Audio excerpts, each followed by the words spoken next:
It's difficult to look at a strong mine worker drilling into a rock as this vulnerable individual. But they most certainly are. Tuberculosis in the mining industry, this shouldn't be happening.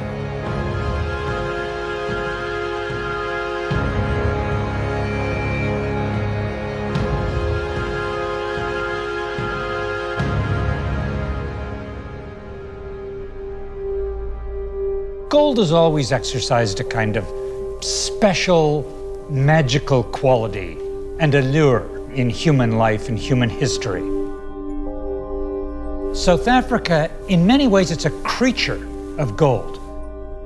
40% of all the gold ever mined in history comes from the single gold deposit known as the Witwatersrand around Johannesburg. It's a hellish, deep, dark environment. Tunnels, haulage ways, shafts, as the mine goes deeper and deeper and deeper, following the ever-descending seam of gold. It's sweltering, an ideal kind of environment, as I found out, to spread tuberculosis.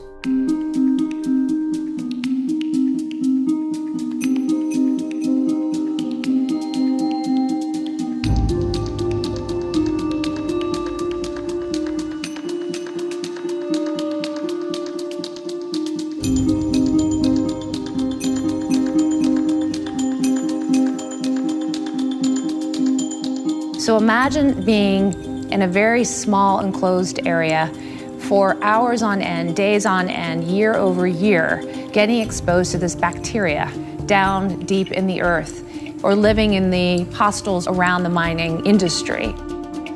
Treatment for TB, particularly drug-sensitive TB, is highly cost-effective and it works. The problem with TB, unlike getting the flu, is you don't develop immunity. So you can be cured, but you're going to go back to the place where there's high transmission going on, and you can get it again and again.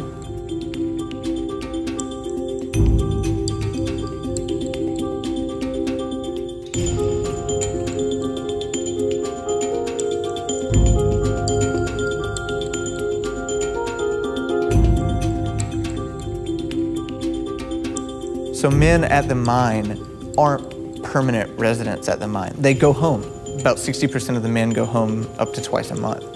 The mines are quite literally a river of disease, and they're flowing out tuberculosis into these rural areas of the country that have very little ways to overcome these diseases. Each miner who has active disease can spread it to 10 to 15 people.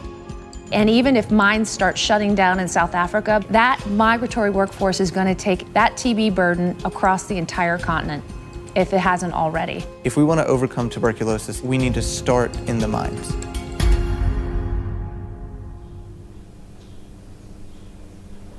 Ntate Tanki o ne a sebetsa mining Welkom.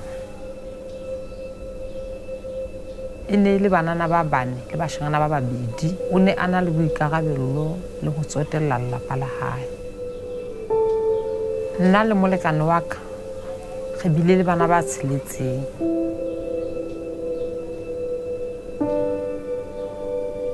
Ke rata kereke haholo, ke a bina kerekeng le dipolotiking ke a di rata. Le teng molekane wa ka o ne a rata ho bina ebile o ne a bina ntlamo. Molekane wa ka ha se a tshwerwe ke TB ke ile ka tshwenya haholo hobane jwale o ne a kula haholo. O ile a fola ka mora selemo a ba jwale ke tlameha ke hore ke mooke. Ka mora lemo tse nne TB ya kgutla hape ya mo pheta a ba wa hlokahala ka 2004. Ka nnete bophelo bo ile ba qala ba sulafala hwa ba thata. Ho bina ho mpha kgotso maikutlong a ka.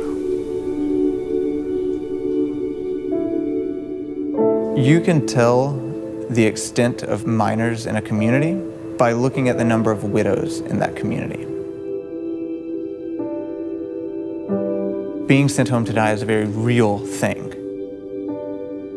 The death isn't immediate. It's not as simple as a car accident or a mine collapsing. It's the slow, painful death that no one ever sees besides the families. I've interviewed several thousand mine workers. Every time I ask how tuberculosis has impacted them, they first describe how it impacts their family, how their wife has had to pick up a job, how their kids have had to drop out of school. It really shakes this entire foundation of family and community. You're never going to meet a happy widow. It doesn't matter if that widow's in the US or in rural South Africa. But if that person is widowed from a curable disease that has been known to be a problem in that industry for over 100 years, that should evoke a sense of questioning. Why did this happen? If we knew in an industry in the US that 1 in 15 individuals would come down with an effectively lethal disease, we would be outraged.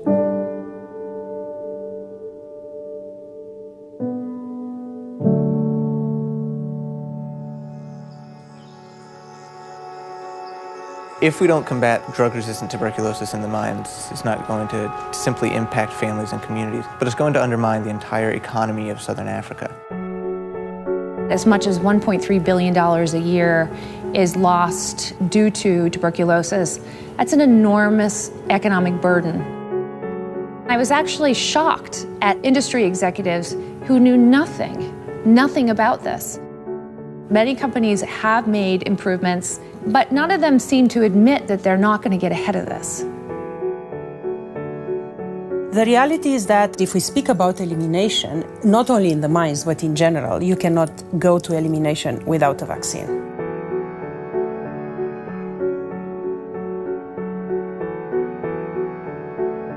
The Tabela TB study, we thought that this was a radical intervention, and yet it did not improve control of TB amongst the gold miners. Treatment is an important component, but clearly if we really want to achieve a lasting impact on the epidemic, we need a vaccine. So this is where we are today. We're just ill-equipped to deal with this epidemic with our current tools. But there are solutions. It's about the right incentives, companies making the right investments for their workforce. It's about miners understanding their risks. It's about investing in new vaccines. It really is going to take a concerted effort from every single stakeholder group. It's all of our responsibility. It's a human responsibility. We need to overcome this complacency. We know the problem. How can we go on and do nothing about it?